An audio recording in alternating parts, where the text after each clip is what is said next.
Hey guys, welcome back to the channel. So today marks our 100th video on the channel, and I wanted to double down and get some more games in for you guys today. So we have a complete guide with 6 games, and I'm going to be using Fruits of Ysgith. I haven't really played a lot with that leader.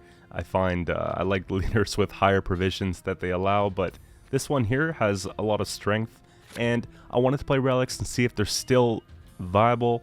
Also, I've never played Yaga or Bloody Mistress, so what a better time to give it a try than right now. First game, we got a mirror match, and I'm excited to see how this one goes. Is our deck stronger than their deck? I always like to know, if we're comparing apples to apples, how are we going to do? So, a lot of them have the Crones. I didn't want to put the Crones. I wanted a little bit more control. We've got some natural selections. We've got Toad Prince, we've got Heat Wave in this case, lots of stuff to really kind of conquer, and help bring us back in games. I find just going without any control is kind of tough, especially in the meta right now, so definitely helps. And the goal of the deck's really just to get to Sabbath and then get the payoffs from Sabbath. We have tons of cards that are going to give us, quick, fast points, thinning packages, griffins, all that sort, Ratcatcherus.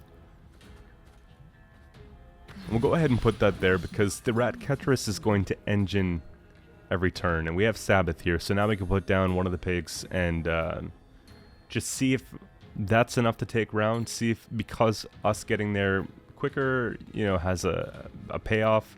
I just don't know what we're going to see from them at this point, but they have quick points as well.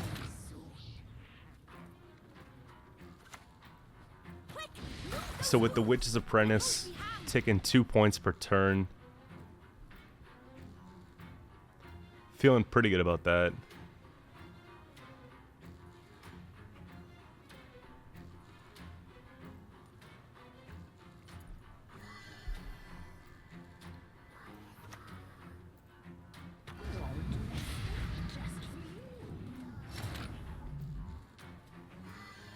And we could pass on them here because I know they're probably not going to be able to do it in one card.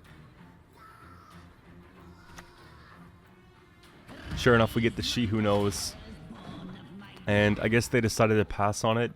Now, it's technically a decent pass because if they are looking to get Sabbath first for a payoff sooner than us, they're able to do that. So that might actually equate to more points throughout the round. However, we'll have to see here. I'm feeling pretty good about the state that we're in, though, because we can make 10 points pretty fast. So I don't know if it's going to be really the biggest payoff. There we go. And Mamuna saves the day here. So if we're looking at the deck here, we have to make a choice. Obviously, we have Mushy Truffle, we have Heat Wave, we have Yaga being the ones in deck there. We can just kind of wait towards maybe later in the round and make our choice there. If I have to choose between Heat Wave and Yaga, it's probably going to be Heat Wave though.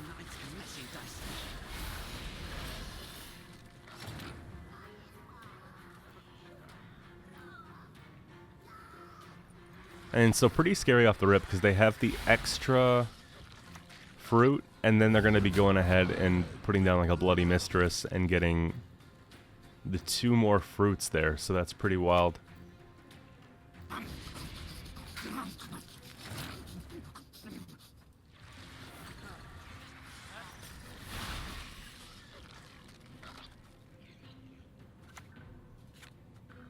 And I want to get Sabbath as quick as possible, so we might as well just start engineering out a pig. If they can't remove that right here, then it's going to get phenomenal value throughout the round.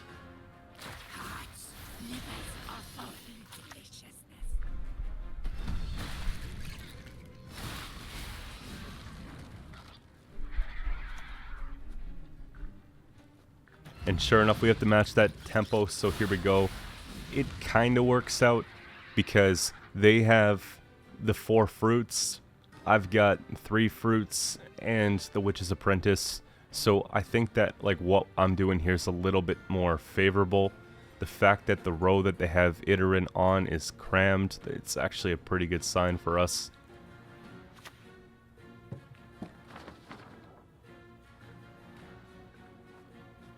And I went Naglfar instead of Decree because I want to be able to access my Heat Wave. and I want to be able to access my scenario. So that's actually like two super important things. I don't have any 4 provision cards on the playing field, but I want to make sure that we don't have Yaga eating one of our units later on and just being detrimental. So let's go ahead and take the Toad Prince there, and I'm feeling pretty comfortable about that. We can start doing like a little bit of a swarm on the back row.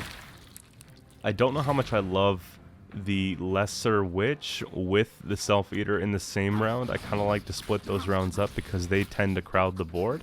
But in this event, we don't really have much of an option.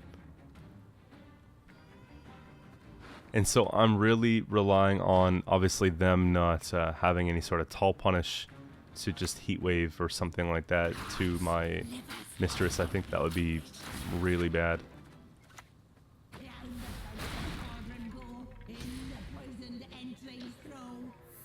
5 points per turn. We've got the Thrive on the Self-Eaters, technically, and then the fruits. Like, we're doing pretty well. I'm going to cram the board a little bit more here, but I think we have to call it quits on the Swarm and then just play those other cards. Maybe click one more time on the Self-Eater, because we're probably going to pull a Heat Wave at this point.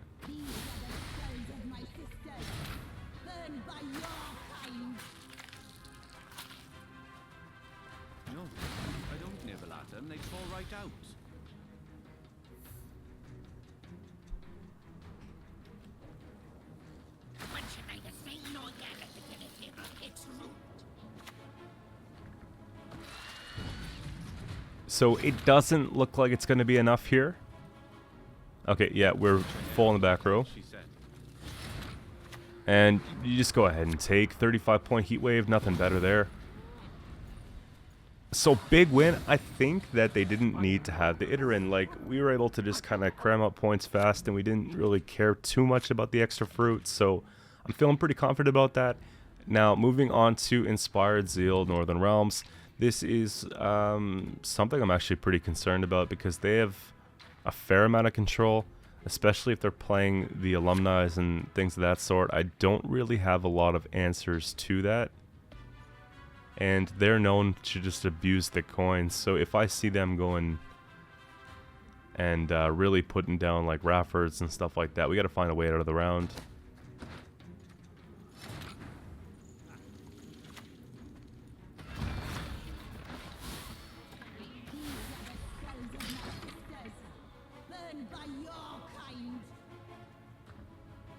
I stayed up pretty late last night watching the boxing match. I don't know, man.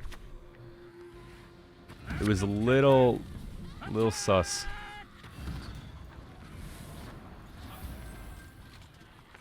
I'm not a crazy boxer or UFC like watcher, but I have a couple buddies who like to watch that stuff, so I watch it with them, and I don't know, that fight was like wasn't really entertaining compared to like some of the other ones I've seen.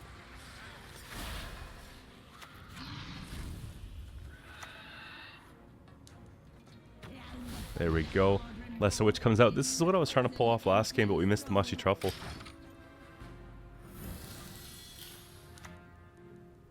Please, I'm just a messenger.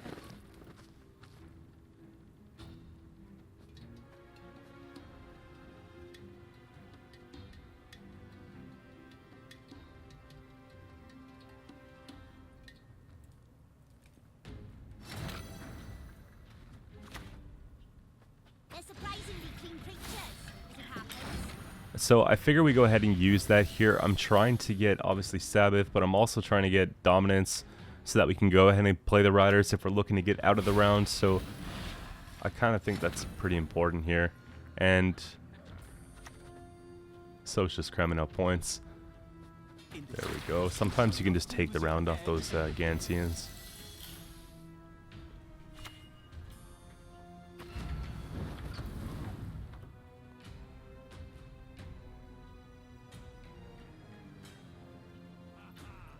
So they could be looking to potentially duel out the pig. Maybe that's why they're hitting it down.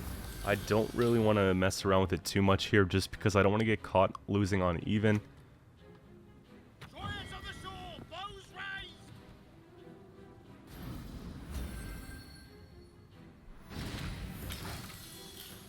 And sure enough, that's enough. We might have had room for one more turn to go ahead and play the Riders, but I don't think that's bad. On a dry pass, we can go ahead and play Riders.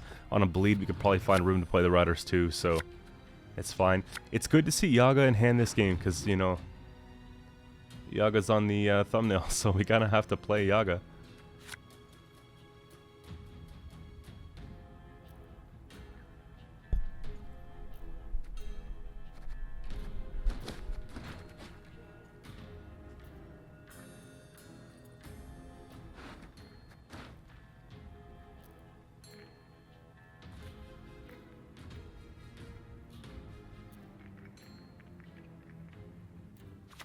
Okay, so they decided to cram it, no respect for the fact that we might actually have strong cards.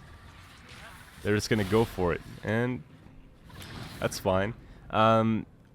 We could literally just play anything and take the round here on a pass. They might consider passing having seen the heat wave, so that's definitely something to take in consideration. They know that relics have that big tempo, so we get the pass here. So we can actually go ahead and do one of two things. We can either take the Riders or we can take a Griffin to set up the Mamuna. And in this case, I kind of want to get that because if we take the Griffin, set up Mamuna, then we can actually get the Sabbath quicker in round 3. So it feels a little bit more valuable to me here.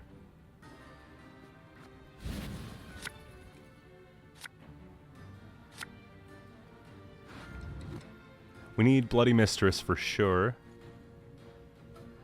Let's have a gold check. That's actually really good. Toad Prince sees such good value in this matchup. We might actually tuck away the effigy. The effigy or the natural, but there, that's not bad. And then we're pretty much guaranteed what we need here. It's unfortunate that we don't have... There you go. I always make that mistake. You guys will probably see it once or twice throughout the matches. I'll try and call it when I see it, but you guys got to make sure use that leader when it's appropriate. Just get in the habit of it.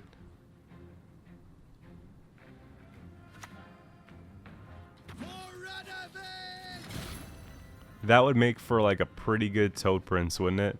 But I kind of want to see what we can do as far as like just waiting here and...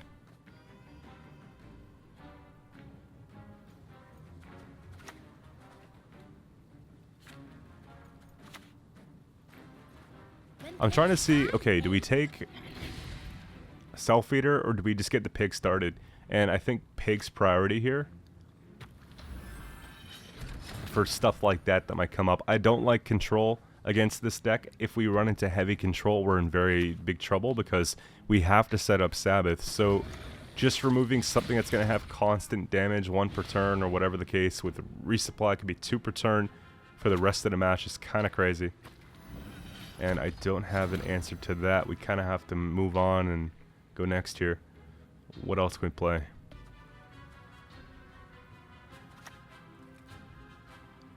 Self-feeders are good because we could start really engineering that out. The Catcheress is good and everything, but you're getting the 2 points per turn versus the 1 point per turn on the Catcheress. So when it comes to sequencing, I'm finding that this is a little bit more effective.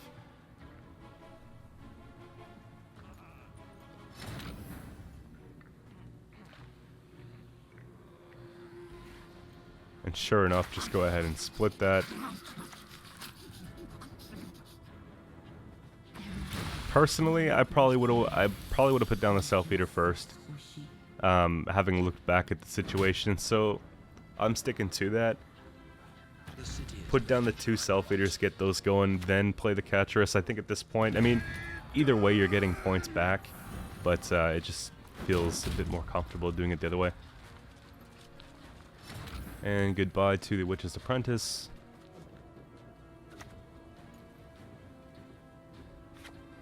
Trying to decide if I want to click. Kind of want to see some value from the Yaga though, not gonna lie.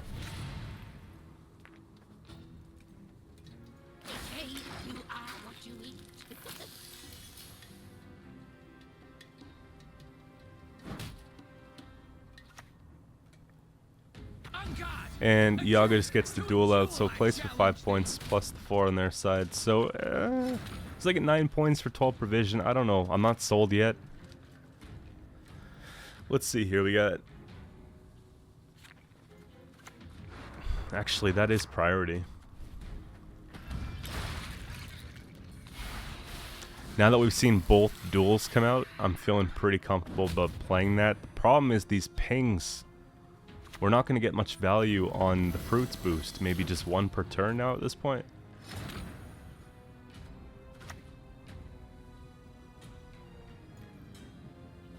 Kind of want to respect that we have to keep Sabbath going, so that's a thing. But we do have a pretty comfortable lead given the situation here. Obviously a Baron would be a little bit unfortunate, but I don't know if they have much more besides that. We know their devotion, so the 30 points are going to be, I would say, pretty difficult to make up when you are playing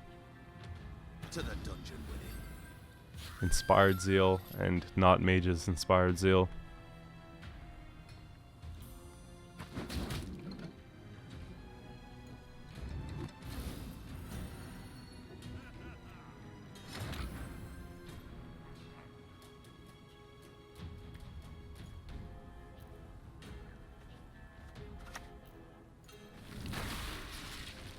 It was one of those things where they could have taken maybe one of the later charges on the ballista and just had that work in, just so they can get the extra points off of it, but they probably weren't expecting the natural there. And I guess that just goes and removes that, so that's unfortunate. But we still have a pretty big swing with the Gansian, and that should just be enough points to win the game. We get the extra point here. There we go. 87-61. 1 card to make up the points. And it's a winch.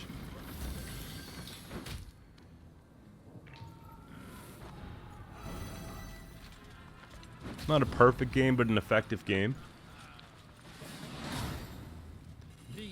Moving on to the third game of the day, we have Syndicate, Jackpot. And not gonna lie, I'm terrified for this one, guys. The Peller is in the matchup for the Syndicate matchup if we're on blue, and also for the Nilfgaard matchup and Skellige matchup. I find we don't want anything poisoned, we don't necessarily want things locked, and we don't want things to have rupture, so that's why Peller's here. But if we're going second, we have a bit more room to just not really care about some of these tall punishes and just kind of keep pushing and pushing, so that's why we mulligan Peller away in this case. And I wasn't looking for that, I can tell you this much, but we'll take it.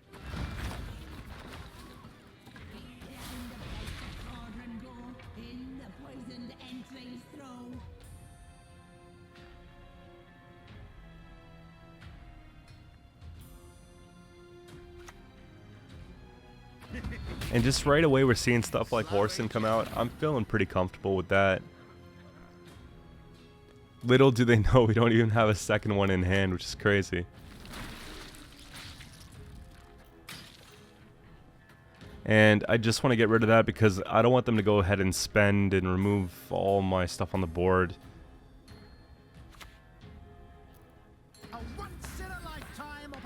Like nudge things down and then just take them out kind of thing.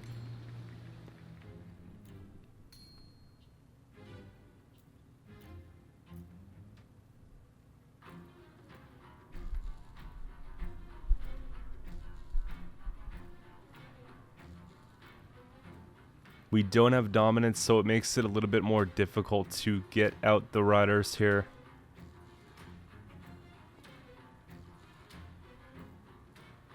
Don't necessarily want to play effigy or anything like that. We don't really want to play an apprentice.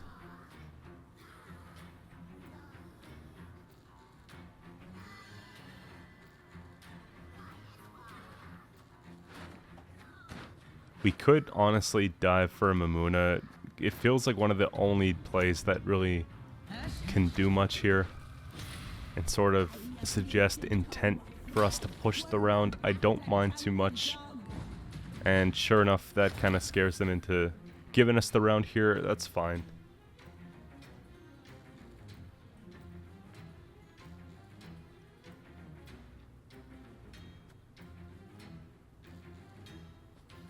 So we go ahead and take Mushy. I'm deciding that it's probably important to go ahead and get the Thin here, even if it means not getting the carryover from the Mushy Truffle. Good pass for them to make us actually have to click that, but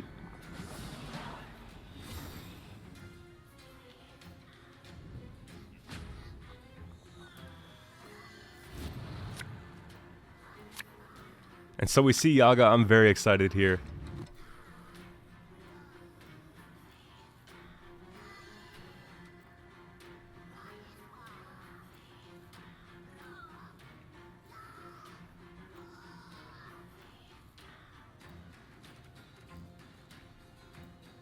There's a few cards though that are like pretty circumstantial. Like I feel like Yaga's pretty circumstantial. You have to get Sabbath, and then, you know, you get Zeal. But then following that, you gotta like consume a 4 provision unit, and if they don't have any, it gets a little bit difficult.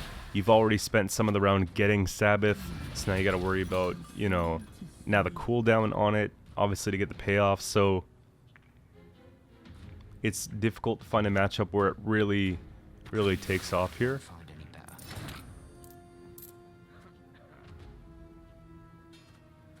And I'm just putting on a little bit of pressure just to see what we get in return. Obviously, we still have room to pass at 7, so I want to see if we get like a panic spend here.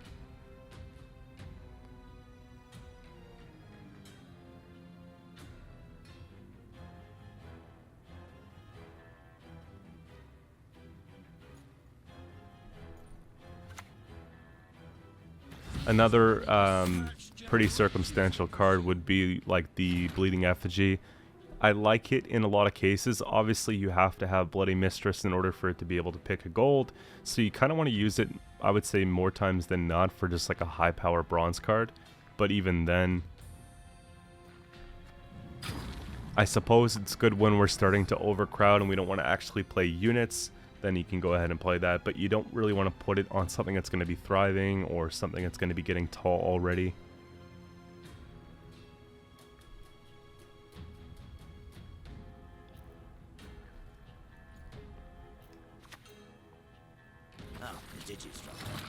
And sure enough, the bounty payoff on the Rat Catcheress is just too much. I don't even want to deal with that. We got Professor out. I think that was a pretty fair exchange here.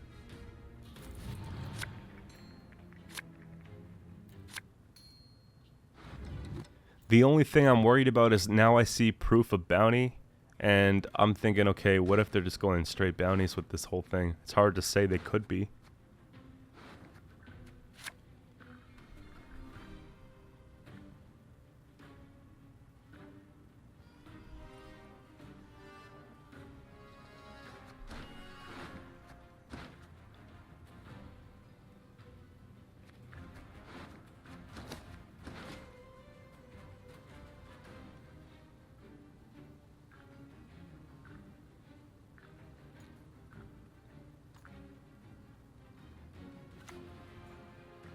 No, dwarves do not qualify for childcare tax relief.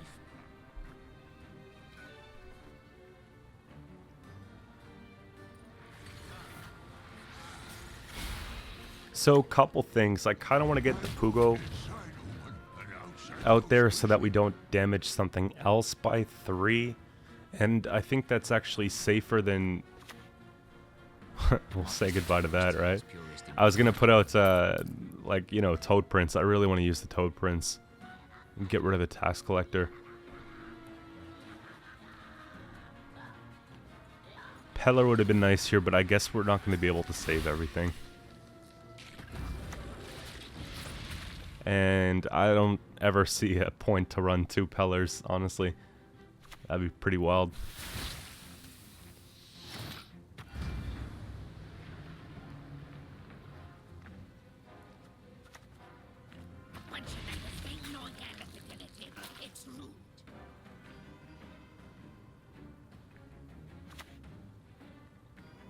And that one card right there is probably enough to mess up our entire game plan. And I hate to say it, but when they're boosting and going tall, I can manage that. What I can't manage is when they're doing damage, and that's where the deck's just going to fall apart. And that's probably why you're not seeing a lot of people playing it right now, is because Skellige is so prominent, and because you have a lot of Syndicate going around like right now with the whole King of Beggars thing and bounties, and you know, they have tempo too, but they also have a lot more control.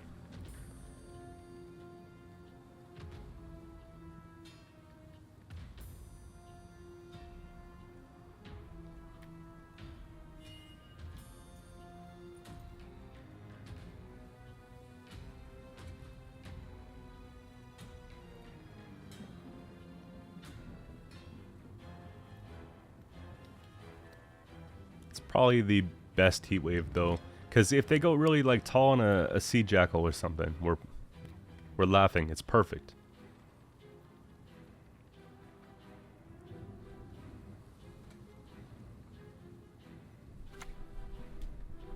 See me smile. I'm dead serious. The only issue here is actually getting Sabbath. Finding it's a super big problem. We're pretty behind on that. We should have had it by now.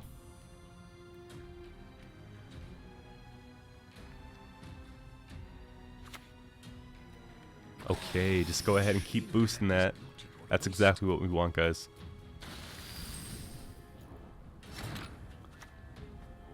And we're getting a subpar Gansey in here.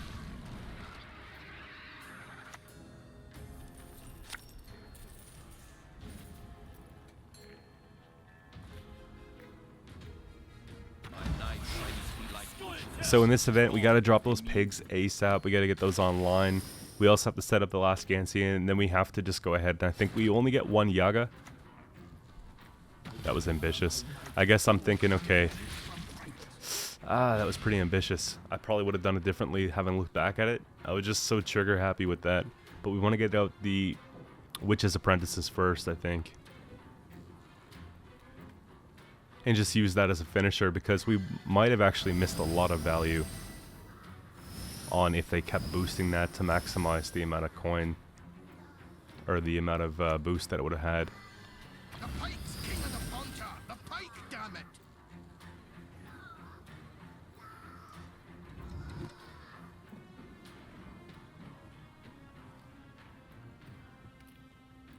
That's one of the things I really like though about the approach that I take to making these videos, is that it helps me learn from my experiences as well. Sitting here, watching the games with you guys, talking about the games, it definitely makes a difference for me. Quick, move those hooves. It'll both be happy. But fortunately, we're getting the 3 points a turn, plus the Thrive of the Fruits, plus the Witch's Apprentice. So we're doing alright as far as engines are concerned. And they're running out of steam here. We've seen Siggy, Caesar, we've seen Jacques, right? King of Beggars is out. Most of the play is out. We might have to run into a Savola here.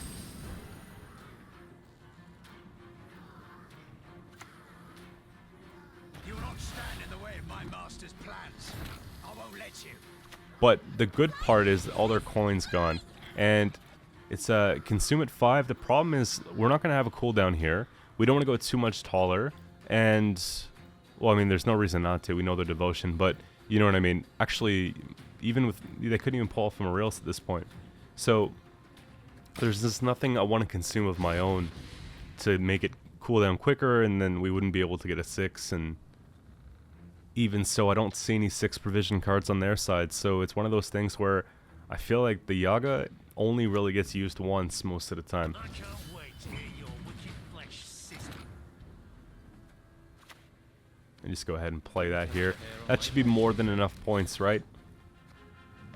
88, 85. I think we did lose about 4 points from sequencing, from playing Yaga a little early, but we get by. Now, Guerilla tactics for the 4th game. I'm sure some of you guys are probably wondering what this matchup looks like. This is the best matchup that I can find as far as the whole movement Milva thing's concerned.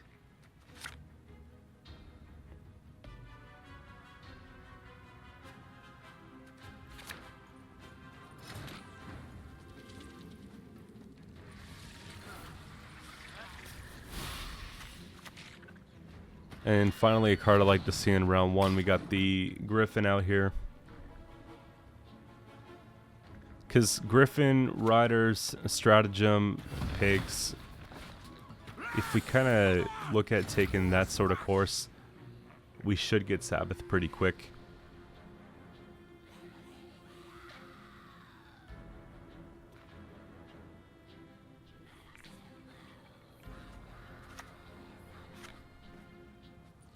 Leader check. I'm so bad with that.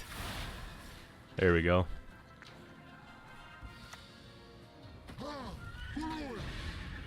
So that puts us at Sabbath when we play the pig. And the problem is... Okay, I'd like to see him making a bomb here. Maybe the pigs actually stay.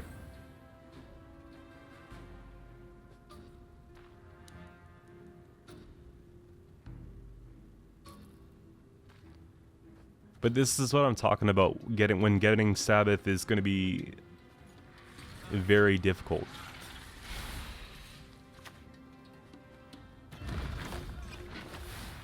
So the reason why I'm playing lesser here with the Mushy Truffle is because I think that the way that we're going to get Sabbath is going to be from the Froth.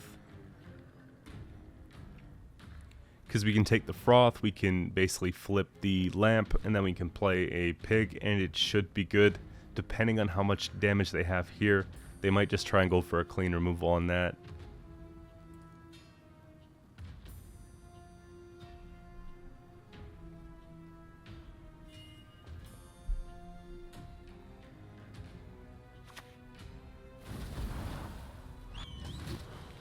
I choose now one. Never have.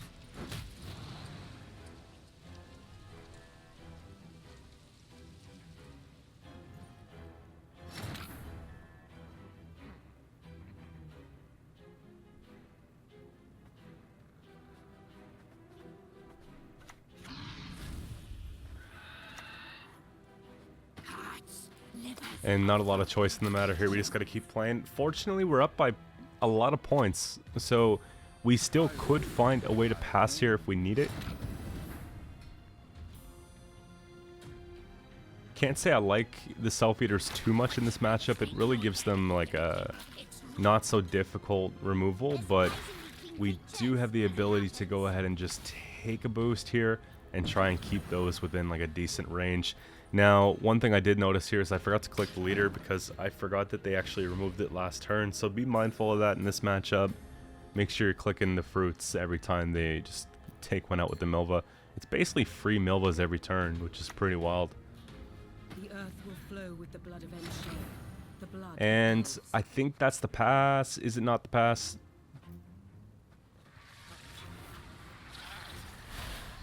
I mean, we could fit one more turn. Okay. Now the round's secured, I think. Even if they go Simlas here into double orbs, we should be good, right? Feign not ignorant. Remember to whom you speak.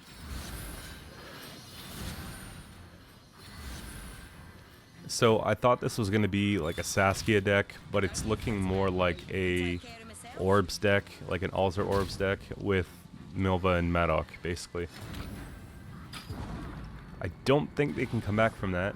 I think they greeted that one a little bit too hard. Yeah. So we're going to go ahead and take advantage of this, and we're going to try and get out what I think is going to be the full Alzur combo in round 2. Because bringing that to round 3, I think we're just giving them like a winning condition here, so...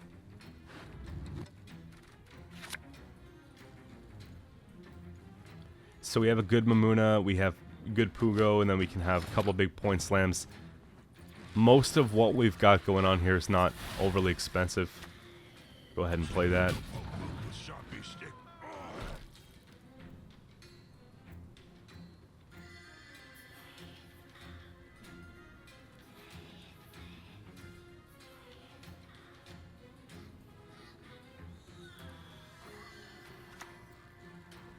Dole!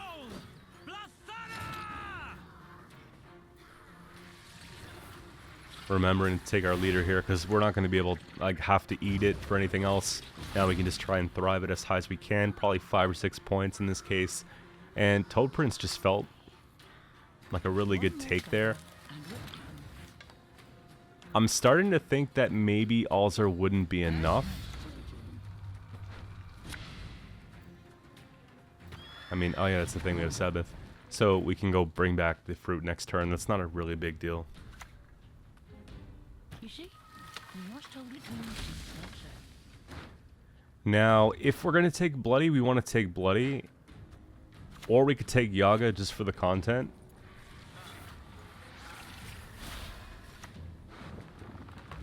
Let's go Yaga. They only have 2 cards on the board. And we know how those matrons act. The 2 boosts per turn's pretty wild. Cooldown at 2. We might be able to get like a Cat Witcher or something. Now, I gotta say, I don't like how Yaga doesn't proc Thrive. Obviously, that's a little bit annoying. But if we have like a board full of Self-Eaters, then that's like a really good play just off the deploy. And they're going with the Alzar here. They're taking, okay.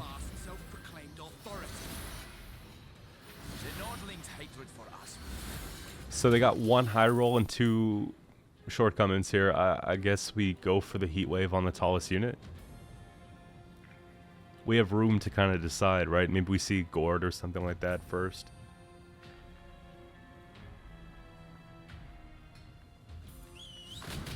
I'll get it done.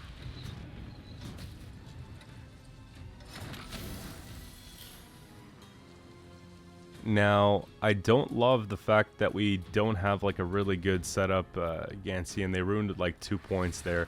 I probably should have or could have put Yaga closer to Mamuna just in case, but either way, they have the ability to disrupt these things with their leader anyways. Are you fucking kidding me? Catnip instead of crowns? We get a second Yaga, don't we? Perfect. First time ever playing 2. Wouldn't touch a hair on my head, she said. And to be fair, I think that a 16-point heat wave should be enough, especially when they're already down by this sort of amount here. So yeah, we got a nice amount of points on them here. Even if they put Gord down beside the matron, it should just be good for us. We won by 10 points. Little 2-0. Moving on to the next game, we got 2 games left. Wildest, wettest dreams. It's been a while since I've seen Skellige Battle Trance, so I'm pretty excited about this one here.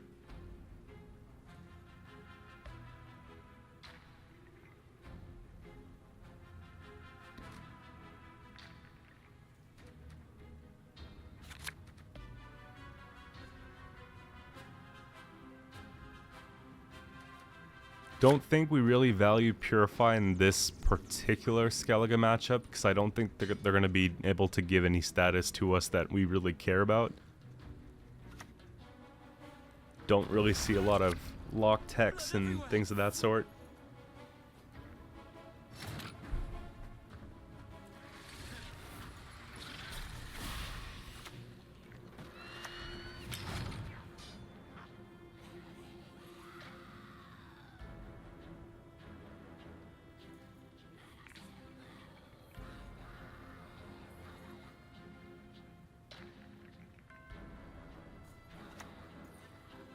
You can kiss my tail goodbye. And they have really good tempo, but we have like a lot of expendable bronze cards in our hand, so take that in consideration. The Self-Eaters here can really get some value. Oh my gosh, man. Play the leader.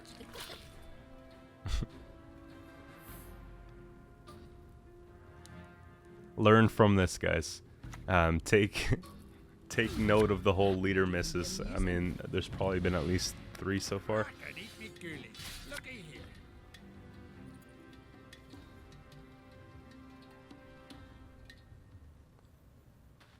I'm low-key just achievement hunting, trying to get mastery with all the leaders, so that's why I'm kind of playing ones that I haven't played. I mean, ultimately it's going to be better, right? If this all automatically becomes like tier 1 at some point, like I'll have experience playing it.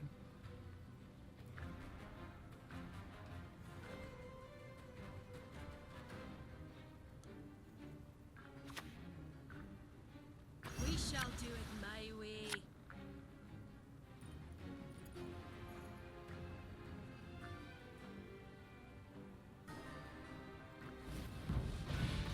So they've done the whole discard, like a million discards here. They got the Burna, the Coral, the Leader, the whole Crow Mother flip.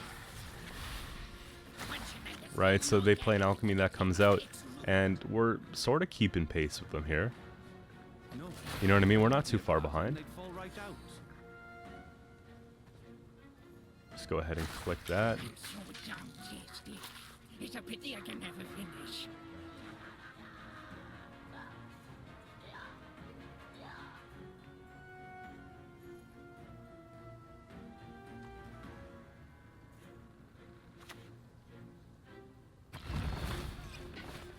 Oh, how wonderful! You speak our tongue. Yaga would be pretty good in this matchup too. If you think about it, those half brews are only 4 provision.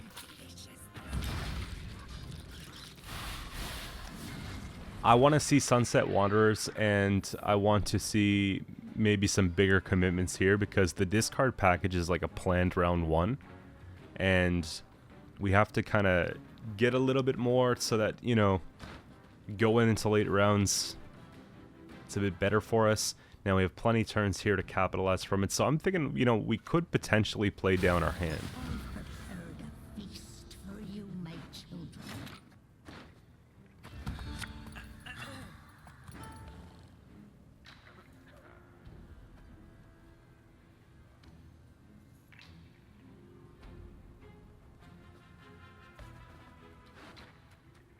The only thing I don't love is the fact that we don't have like side-by-side relics, so I'm gonna go ahead and try and change that here.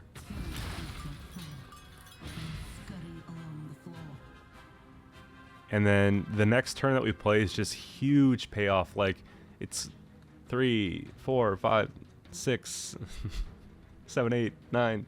It's like huge points. It's like a 20-point play almost.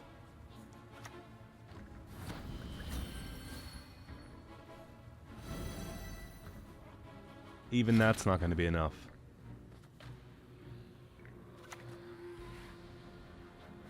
Wouldn't touch a hair on my head, she said.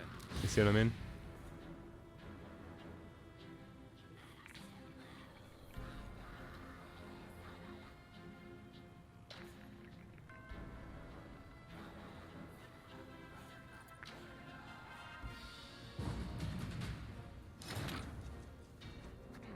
And that should just be enough. I'm thinking, okay, their short round game's actually pretty strong. So there is consideration to try and bleed out the Gedneth here in the second round.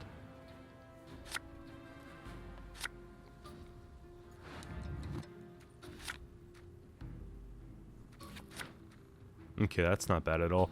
We try and get Sabbath quickly, put down the 2 pigs, and see if we can get out of the round, maybe a card ahead even.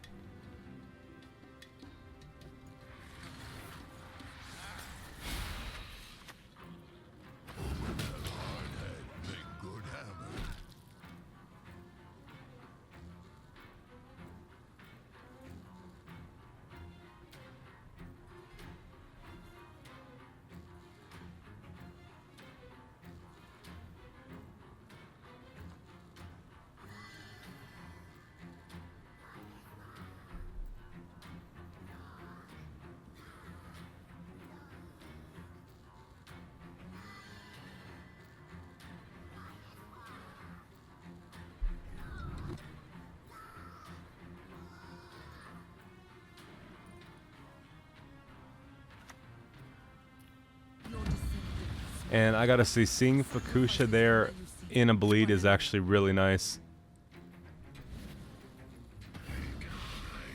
Getting out all the rest of those discards is pretty nice.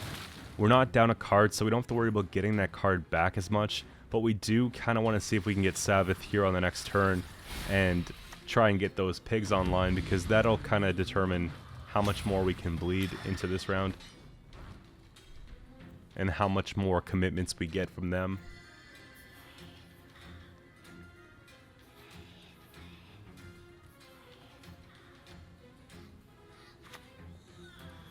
Magic is a curse, a blessing, and progress. Plunge all into murk with a shrill cry.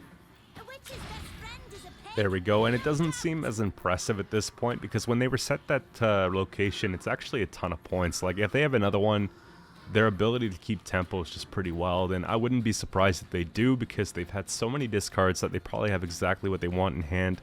But that's kind of more the reason to keep pushing here, right?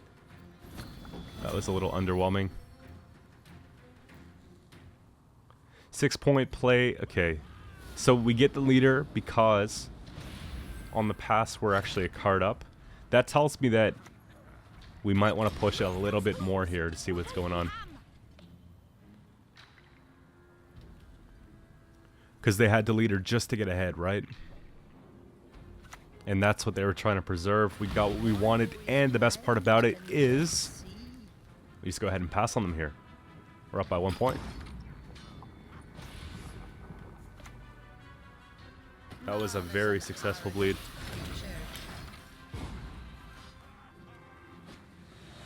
Moving on to round 3, they don't have a leader, they don't have Fukusha, locations set and done, and scenarios out of the way. So I would say like 90% of the big threats in this matchup are out of the way. Heatwave is obviously a thing that they might have still, but I don't really want to pull into double riders, so we gotta be careful.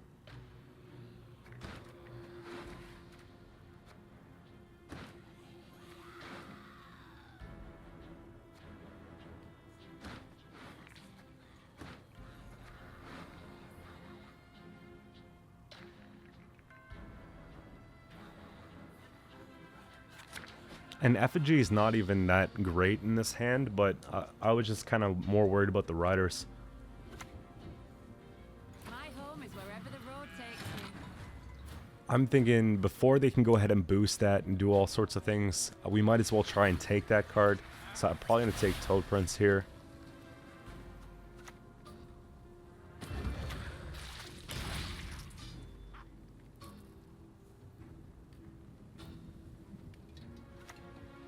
Bow before modern friend.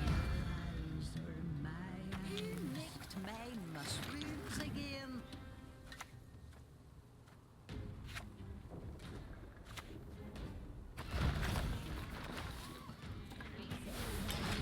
And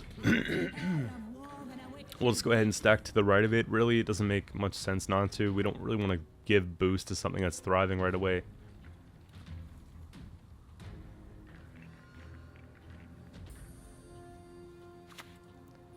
So the wild part is we actually just got like a heat wave on the truffle. I think that's the first time someone's ever heat waved my truffle. Maybe they thought we're going to reset it a couple times and that would be like our win condition, but fortunately it was only a 6-point heat wave, and the Toad Prince would have been a bit more in this case. I don't want to play down all the way to nothing. I don't think it's really necessary, but I wanted to show you guys here that it wasn't very close, so I just played the heat wave. Now, moving on to the last matchup of the day, we have another Monsters one. This one's going to be Death Wish. We know there's a lot of pretty strong Death Wish decks going around right now, so we'll see how we do against this one.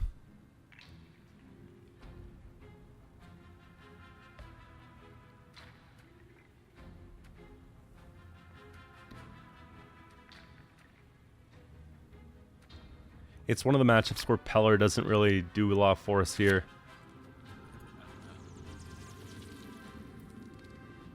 You could put Peller, you could put a Spores.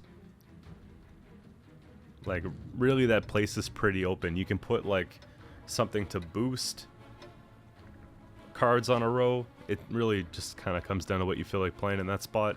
It's pretty flexible, but I think Peller's fine.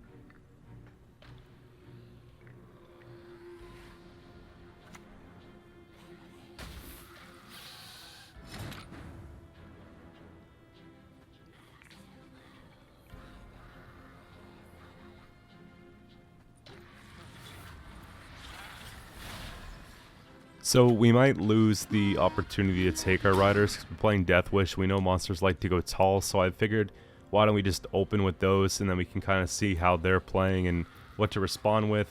We play around things like Maruna, we play around things like Manicore by doing so I don't mind too much. It would kind of be crappy to see like Griffin go down and then they just Manicore and use their stratagem and it's like huge payoff. Obviously these two naturals in hand don't really help us out too much because we're not trying to kill Death Wish units.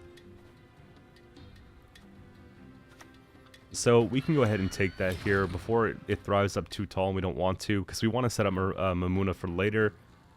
And then we can just kind of get some Thrive procs in here with our relics.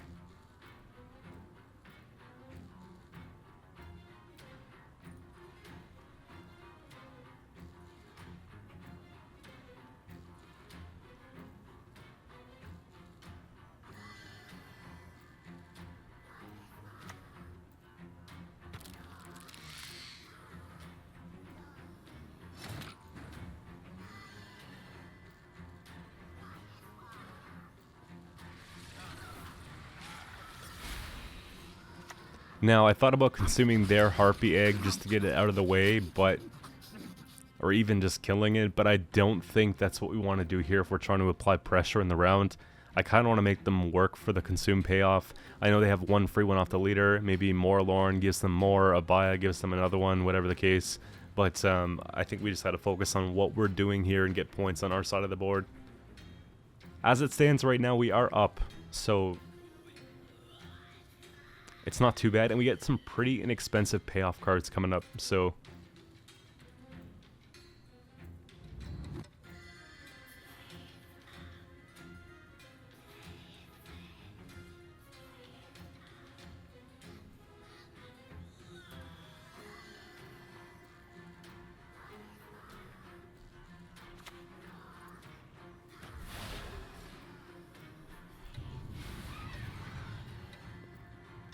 as I expected, but we're still doing alright here.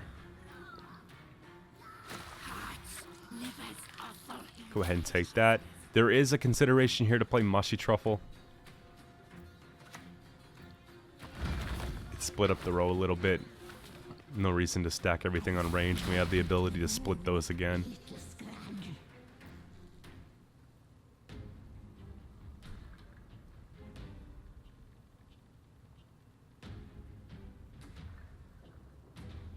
And that's all I really care about, is just staying a little bit ahead of them each turn, making them work for the points here.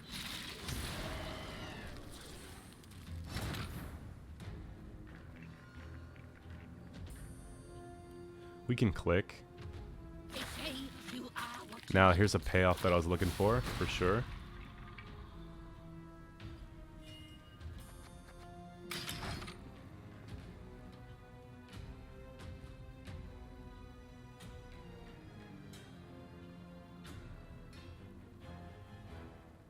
It's weird because the whole Harpy Swarm feels like it should be strong, except I'm sometimes underwhelmed when I play against it.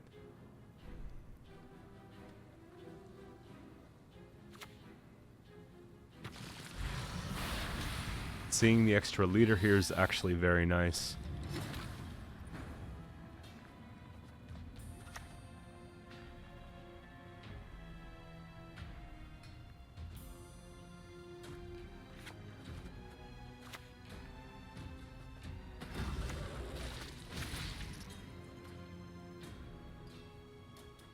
I opted for that because it just puts us ahead.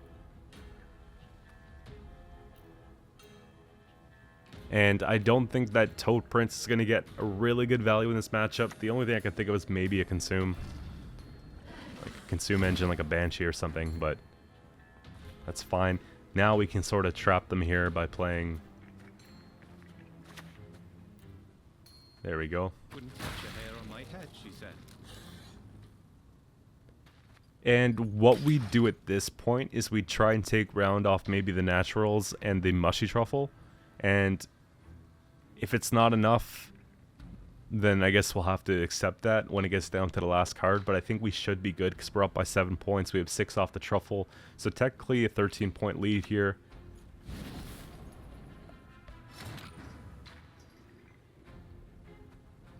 and I don't really think it matters what we hit. Obviously, we don't want to kill Deathwish units, but there we go. We can stay ahead here.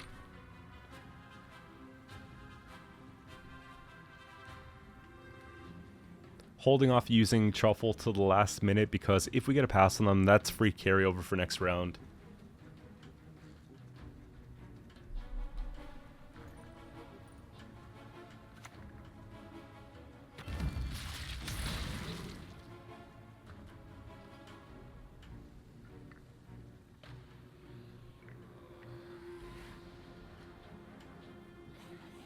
Okay, not bad at all.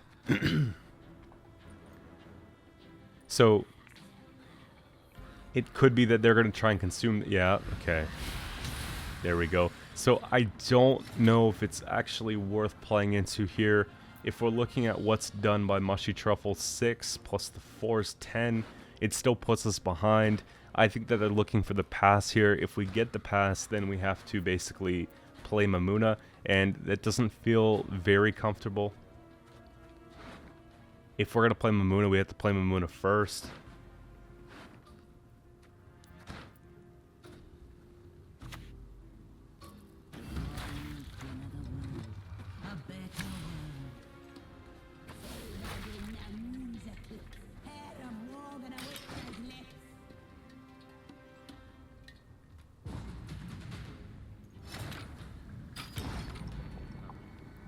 Tells me last card could be Haunt or Detlef or something like that, so I think that's the trade I was looking for.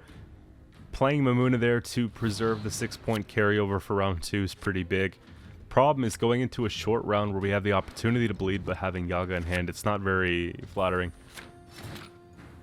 So what do? Put it out for points and just wait for the order? Probably at this point.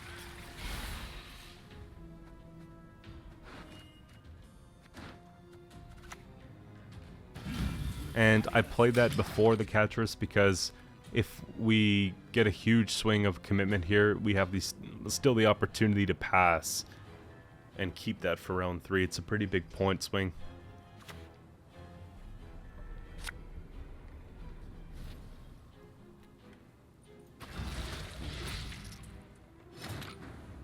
See if we can bleed out the scenario though.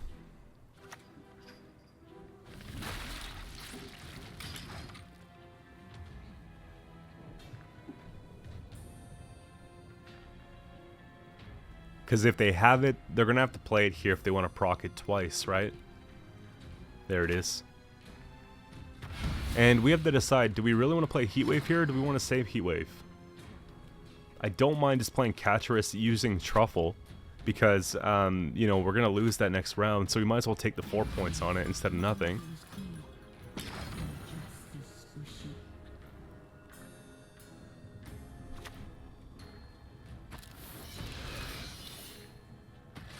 And I think we soaked up quite a bit of provisions here. Now, we could go Heatwave and make them go all in, but I feel like it's kind of one of those things where I want to have that tall punish for round 3, because they might do something crazy. So, let's go ahead with that. Short round 3 with the Heatwave is actually pretty nice, especially when we don't go first.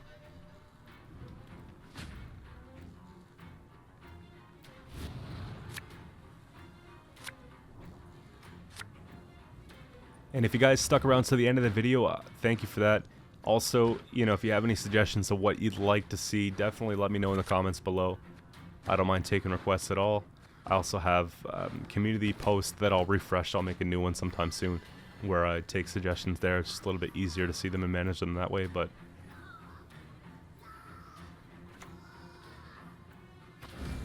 to think we actually did 100 videos, guys, it's wild.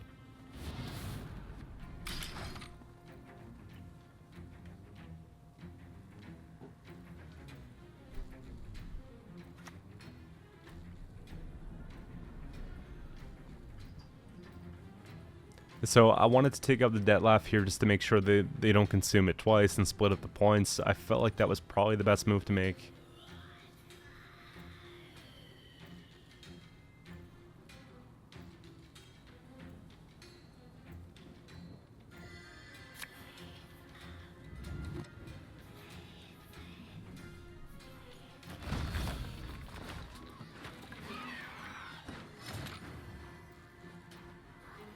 So it's unfortunate that we don't get the Sabbath. Like, Mistress probably just plays for points. But just kind of given the way things are going here, I'm feeling pretty comfortable with that. Yeah, especially seeing that they don't get the bonded either. And that'll do it. See you guys tomorrow with a new video.